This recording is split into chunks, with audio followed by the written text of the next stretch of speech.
Djibouti में school के बच्चों को बाजियाब कराने से लेकर बोस्निया की जंगी मुजरमों को पकड़ने तक ये जानलेवा फोर्स मशहूर है। इस फोर्स ने 1972 के म्यूनिच ओलंपिक्स के दहशतगर्दों को ख़त्म करने के बाद से इन्हें दुनिया की डेडलिस्ट ग्रुप के तौर पर भी माना जाता है। इनकी ट्रेनिंग बहुत सख्त होती है, जो कुछ फौजी ही ये ट्रेनिंग कंप्लीट कर पाते हैं। GIGN को कौम और इसके अवाम के लिए किसी भी खतरे से निपटने के लिए तैयार किया गया है। ये यूनिट 200 मजबूत फौजी दस्ते पर मुश्तमिल है और इनके चेहरों का फ़ोटो निकालना या फ़ोटो पब्लिश करना फ्रांसीसी कानून के ख़िलाफ़ है।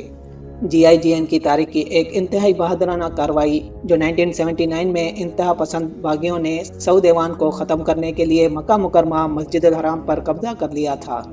GIGN ने सऊदी अफवाज को ज्वाइन किया, लेकिन गैर मुस्लिम होने की वजह से इस मुकद्दस शहर में दाखिले की पाबंदी के सबब GIGN के 3 कमांडोज की एक टीम ने इस्लाम कबूल किया और मस्जिद को कब्जे से छुड़ाने का मंसूबा बनाने में सऊदी